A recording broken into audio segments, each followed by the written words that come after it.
इरफान कादिर साहब का भी जो स्टेटमेंट है वो भी आपके सामने, साथ साथ ये भी राना सनाउल्लाह साहब हों, ख्वाजा आसिफ साहब हों, वो ये बात करते दिखाई दे रहे हैं कि इससे पिछली हुकूमत के अंदर भी इस नौयत के ट्रायल हो चुके हैं। तो सदीक क्या लगता है कि फ़ैसला आने से पहले ही इसकी लेजिटिमेसी को चेंज करना वफाकी वज़रा की तरफ से, इसका क्या इफ़ेक्ट होगा इस सारी प्रोसीडिंग पे? और जो कोर्ट के अंदर आज हेयरिंग हुई है जिस पे कहा जा रहा है कि मंगल के रोज़ इम्कान है फ़ैसला आने का, तो किस तरफ ये मामला जा रहे हैं? देखिए, मैं ये वज़रा वाली बात पे कमेंट करना चाहूँगा। देखें, राना सनाउल्लाह साहब जिस जज साहब जस्टिस काजी फाइज़ साहब की बात को बुनियाद बना रहे हैं, जस्टिस काजी फाइज़ साहब की अपनी बातों में तजाद है। और वो तजाद कैसे है कि जस्टिस काजी फाइज़ साहब तो खड़े हो जाते हैं बेंच से और कहते हैं मैं उठ के जा रहा हूँ, और उनके साथ सिर्फ एक जज उठ के जाते हैं और वह जस्टिस सरदार तारिक मसूद साहब।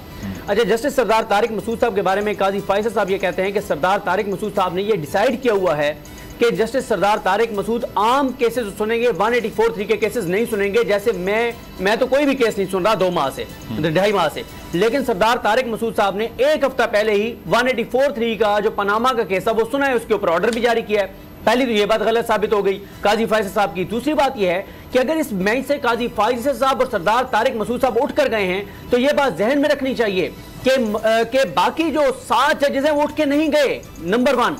नंबर 2, काजी फाइज़ साहब अगर नामजद चीफ जस्टिस पाकिस्तान हैं तो इस बेंच के अंदर जनाब 6 चीफ जस्टिस बैठे हुए हैं। एक जो सिटिंग चीफ जस्टिस हैं जस्टिस उमर बंदियाल साहब, उनके बाद जो चीफ जस्टिस हैं वो कौन कौन हैं? इजाजुल हसन साहब चीफ जस्टिस बनेंगे, मंसूर अली शाह साहब चीफ जस्टिस बनेंगे, मुनीब अख्तर साहब चीफ जस्टिस बनेंगे, याया अफरीदी साहब चीफ जस्टिस बनेंगे, आयशा मलिक साहब चीफ जस्टिस बनेंगी, तो वो तो नहीं उठ के गए।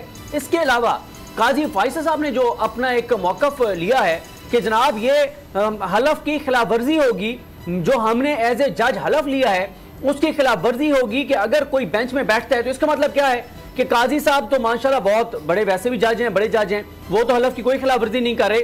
लेकिन इस वक्त काजी फाइज़ साहब के मुताबिक सुप्रीम कोर्ट के 15 जजेस, सुप्रीम कोर्ट के 14 जजेस, ठीक है, 14 जजेस इस वक्त अपने हलफ की खिलाफ वर्जी कर रहे हैं बकौल काजी फाइज़ साहब के। क्यों?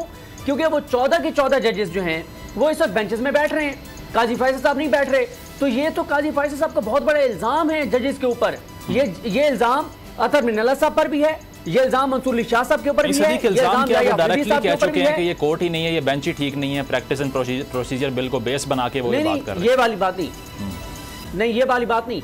मुजम्मिल साहब वो ये कह रहे हैं कि जब से सुप्रीम कोर्ट के हवाले से अदालती इस्लाहात हुई हैं, पार्लियामेंट ने की हैं, उसके बाद से जो भी जज बेंच में बैठ रहा है वो अपने हलफ की खिलाफ वर्जी कर रहा है। तो भाई 14 जज तो बैठ रहे हैं, काजी फाइज़ साहब नहीं बैठ रहे, बाकी 14 तो बैठ रहे हैं। तो ये इल्जाम वो याया अफरीदी साहब पे भी लगा रहे हैं, ये इल्जाम वो जमाल खान मुंतखिल साहब पे भी लगा रहे हैं, ये इल्जाम वो जस्टिस अमीनुद्दीन खान साहब पर भी लगा रहे हैं, वो उन तमाम जजेस पर भी इल्जाम लगा रहे हैं जो उनके करीब समझे जाते हैं कि वो अपनी हलफ की खिलाफवर्जी कर रहे हैं। अब अगला सवाल यह आएगा, जब 17 सितंबर को काजी साहब सीट पर बैठेंगे, क्या वो इस दौरान, इन 6 माह के दौरान होने वाले तमाम फैसलों को कलअदम करेंगे? क्या करेंगे इन फैसलों का? बिल्कुल, और क्या ये जो बात कर रहे हैं होंगे, बंदियाल साहब तो रिटायर हो जाएंगे, क्या वो मिसकंडक्ट है उनका? क्या उनके खिलाफ कोई एक चीज ये वाज़ेह हो रही है कि एटलीस्ट पोलराइजेशन जो है वो तो पिछले 1-2 महीने से, और जो आप बात कर रहे हैं उसमें भी पोलराइजेशन का एलिमेंट दिखाई दे रहा है। अगर आपको ये वीडियो पसंद आई तो सब्सक्राइब करें और बेल पर क्लिक करें।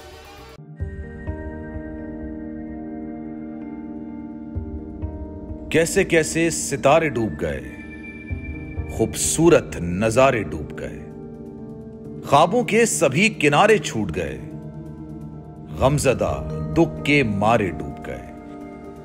कितनी मुश्किल का सामना है यहां, कितने लोगों के प्यारे डूब गए। आओ मिलकर करें मदद सबकी, जिनके सारे सहारे डूब गए।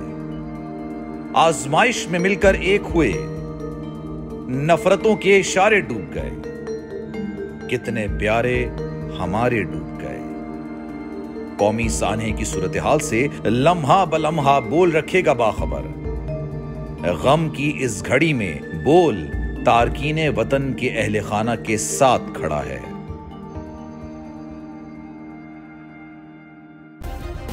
सब्सक्राइब करें और बेल दबाएं ताकि कोई खबर रह न जाए।